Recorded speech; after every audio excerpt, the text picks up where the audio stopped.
শিমুলতলির গভীর জঙ্গলে এক গুহার মধ্যে মীনাক্ষী নাগিনের অনেকগুলি বাচ্চা হয়েছে। সে তার বাচ্চাদের খুব আগলে রাখে, কারণ তার বাচ্চাগুলো তো খুবই ছোট ছিল। বাচ্চাদের যাতে ছেড়ে যেতে না হয় তাই সে ডিম ফুটে বাচ্চা বেরোনোর আগেই অনেক খাবার মজুত করে রেখেছিল। কিন্তু এখন সেই সমস্ত খাবার প্রায় শেষের দিকে। তাই সে মনে মনে ভাবল, এবার তো আমায় খাবার আনতে যেতেই হবে। সবে আমার বাচ্চাদের চোখ ফুটেছে, কিন্তু ওরা এখনো ভালোভাবে হাঁটতে চলতে পারে না। কোনো বিপদ এলে ওরা দৌড়ে পালিয়ে প্রাণ রক্ষাও করতে পারবে না। এই কথা ভাবতে ভাবতে মা নাগিন নিজের মনেই একটু ভয় পেয়ে গেল। কিন্তু তার কাছে তো আর কোনো উপায় ছিল না।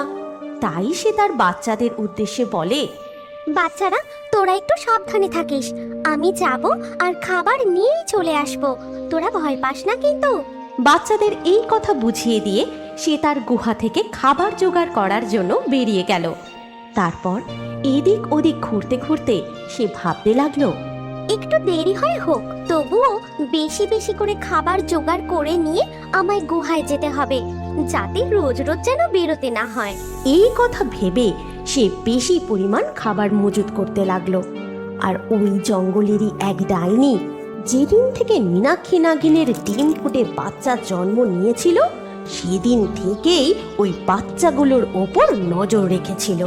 আর ডাইনি মনে মনে ভাবতো, যখনই মা নাগিন গুহা ছেড়ে যাবে আর সে নাগিনের ছানাগুলোকে মন ভরে খাবে। এমনই একদিন নাগিনী খাবার খুঁজতে গুহার বাইরে যেতেই, আজ সুযোগ পেয়েছি, মনের সুখে নাগিনের কচি কচি বাচ্চাগুলোকে খেয়ে আমার পরাণ জুড়বো। মীনাক্ষী নাগিন যখন অনেক খাবার জোগাড় করে বেশ কিছুক্ষণ পরে তার গুহায় ফিরল, তখন সে দেখে তার গুহা শূন্য, একটাও বাচ্চা সেখানে নেই। তখন সে চিৎকার করে উঠল, বাচ্চারা, কোথায় গেলি তোরা? তোরা যে বড্ড ছোট, কে নিয়ে গেল তোদের? কোথায় গেলি তোরা? নাগিন তার বাচ্চাদের খুঁজতে খুঁজতে গুহা থেকে কিছুটা দূর গিয়ে দেখে এক মাটির কুঁড়ে ঘরের সামনে ডাইনি কি যেন খাচ্ছিল। তখন নাগিন তার কাছে গিয়ে বলে, ও, তাহলে তুমি আমার বাচ্চাদের খেয়ে ফেলেছো? এমন কাজ তুমি করতে পারলে? ওরা যে বড়ই ছোট। চুপ কর তো, মেলা ফ্যাচ ফ্যাচ করিস নি। তোর বাচ্চারা এখনো ঠিকই আছে, তবে তুই আমার কথা না শুনলে সত্যি সত্যি তোর ছানারা মারা পড়বে। কোথায় আমার বাচ্চারা? ওরা সুরক্ষিত আছে তো? আমি তোমায় বিশ্বাস করছি। কি করতে হবে বলো আমায়? তোর ছানারা আমার কাছেই সুরক্ষিত আছে। শুধু তুই আমার জন্য রোজ খাবার এনে দিবি, তাহলেই ওরা সুরক্ষিত থাকবে। আমি তোমার খাবার আনবো? তোমার খাবার আমি কিভাবে আনবো? আমি যে নাগিন, আর এই জঙ্গলের বাইরে বেশি কিছু চিনিও না। আমি কিভাবে জোগাড় করব তোমার খাবার? ওসব আমি জানি না। ছানাদের যদি বাঁচিয়ে রাখতে চাস, তাহলে আমি যা বলছি সেটাই কর। এই কথা বলে ডাইনি তার কুঁড়ে ঘরে ঢুকে যায়। আর বেচারা মা নাগিন তার নিজের গুহার দিকে ফিরতে ফিরতে ভাবতে লাগলো, হায় সৃষ্টিকর্তা, কি যে হলো! আমার বাচ্চাদের তুমি রক্ষা করো। আমায় যেভাবেই হোক ওই ডাইনির জন্য খাবার জোগাড় করতেই হবে। আমাকে পারতেই হবে। পরের দিন থেকে নাগিনী ডাইনির খাবার জোগাড় করতে লেগে পড়ে। সারা দিন ঘোরাঘুরি করে যা খাবার পায় সেটাই ডাইনিকে গিয়ে দিয়ে আসে। এইভাবে বেশ কিছুদিন কেটে যায়, কিন্তু ডাইনি তার সাথে তার বাচ্চাদের দেখা করায় না।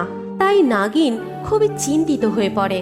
এতগুলো দিন হয়ে গেল, কতদিন আমার বাচ্চাদের দেখিনি। আজ যখন ডাইনির জন্য খাবার নিয়ে যাব, শুধু একবার ওদের দেখতে চাইবো। কি জানি এই জীবনে আর আমার বাচ্চাদের দেখতে পাবো কিনা। খুব অসহায় লাগে, কিন্তু তবুও আমার কিছুই করার নেই। এই সব কথা বলতে থাকে আর খুব কাঁদতে থাকে। হঠাৎ একটা শিয়াল নাগিনকে দেখতে পেয়ে তার কাছে এসে তাকে জিজ্ঞাসা করে, নাগিন, তোমার কি হয়েছে? তুমি কাঁদছো কেন? আমি কি তোমায় কিছু সাহায্য করতে পারি? আমি যে সমস্যার মধ্যে আছি, তাতে কেউই আমায় কোনো সাহায্যই করতে পারবে না। তুমি বলেই দেখো না কিছু সাহায্য করতে পারি কি না। বলা তো যায় না, তাছাড়া তোমার মনও একটু হালকা হবে। শিয়ালের কথাগুলো শুনে নাগিনের মনে একটু সাহস আসে। তারপর সে তাকে সমস্ত কথা খুলে বলে। আর নাগিনের মুখ থেকে এই সমস্ত কথা শুনে শিয়াল তো চমকে ওঠে। এ কি বলছো তুমি? তোমার বাচ্চাদের ওই দুষ্টু ডাইনি কবেই খেয়ে সাফ করে দিয়েছে। তুমি জানো আমার বাচ্চাদেরও ওই ডাইনি খেয়ে নিয়েছিল। তখন আমি মানসিকভাবে এতই ভেঙে পড়েছিলাম যে ওই ডাইনিকে কোনো শাস্তিই দিতে পারিনি। মনের দুঃখে এই জঙ্গল থেকেই চলে গিয়েছিলাম। কিন্তু তোমার কথা শুনে আমি বুঝতে পারছি যে ওই ডাইনি এখনো শোধরায়নি। শিয়ালের কথাগুলো শুনে নাগিন ভয়ে দুঃখে আরও কান্নায় ভেঙে পড়ে। তখন শিয়াল তাকে শক্ত হতে বলে। তুমি ভেঙে পড়ো না নাগিন, আমি তোমার পাশে আছি। আমাদের প্রতিশোধ নিতেই হবে। আর তাছাড়া ওই ডাইনি যাতে আর কারো ক্ষতি না করতে পারে সেই ব্যাপারেও আমাদের কিছু একটা ব্যবস্থা নিতেই হবে। তুমি শুধু বলো কি করতে হবে আমায়। তুমি যা বলবে আমি সব কিছুতেই রাজি।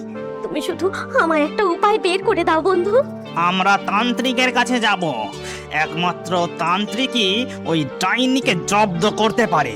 জানি তান্ত্রিক একটু ভয়ঙ্কর, কিন্তু আমাদের আর কিছু করার নেই। ডাইনিকে শাস্তি দেওয়ার জন্য এটুকু আমাদের করতেই হবে। তবে এখনই চলো বন্ধু। না জানি আমার বাছারা কতই না কষ্ট পেয়েছে। আমাকে এর প্রতিশোধ নিতেই হবে। নিজেদের মধ্যে এই সব আলোচনা করার পর তারা জঙ্গলের শেষ প্রান্তে এক পোড়ো বাড়ির সামনে গিয়ে পৌঁছায়। তান্ত্রিক তখন সেই পোড়ো বাড়ির সামনে বসে ধ্যান করছিল। শিয়ালই প্রথম সাহস করে তাকে ডাকলো। তান্ত্রিক, তান্ত্রিক, আমাদের তোমার সাহায্যের বড় প্রয়োজন। বড় বিপদে পড়ে তোমার কাছে ছুটে এসেছি। তোমার তপস্যার ব্যাঘাত ঘটালে তুমি যে কাউকেই ছাড়ো না সেটা জেনেও তোমার কাছে এসেছি। কি এমন হয়েছে যে তোরা প্রাণ হাতে নিয়ে আমার কাছে ছুটে এসেছিস? আমায় সব কথা খুলে বল। আমি পারলে নিশ্চয়ই তোদের সাহায্য করব। শিয়াল তখন তান্ত্রিককে সমস্ত কথা খুলে বলে। নাগিনও কাঁদতে কাঁদতে তার কাছে সাহায্য চায়। ডাইনির এত বড় সাহস! ও নিরীহ জীবদের ওপর অত্যাচার করছে। আমি ওকে শাস্তি দেব। শোন তবে, তোরা যেভাবেই হোক ওকে এই পোড়ো বাড়ির সামনে আমার কাছে নিয়ে আয়। তারপর আমি দেখছি ওকে কিভাবে শায়েস্তা করা যায়। তান্ত্রিকের উপদেশ শুনে শিয়াল আর নাগিন ফন্দি আঁটা শুরু করে যে কিভাবে ওই পোড়ো বাড়িতে ডাইনিকে আনা যায়। সবকিছু পরিকল্পনা করার পর নাগিন ডাইনির কাছে গিয়ে পৌঁছায়। কি রে, এত দেরি হলো যে আজ? খাবার কই?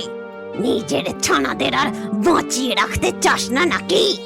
না না, চাই তো। আজ তোমার জন্য অনেক বড় শিকার পেয়েছি, তাই বয়ে আনতে পারিনি। তুমি চলো আমার সাথে, দেখিয়ে দেব তোমায়। তখন তুমি অনায়াসে সেই শিকার খেয়ে নেবে। তাই নাকি?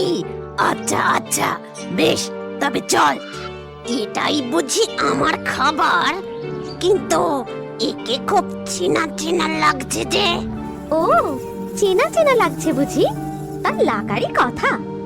আমার বাচ্চাদের যেমন খেয়ে ফেলেছো, ওর বাচ্চাদেরও একদিন তুমি খেয়ে নিয়েছিলে।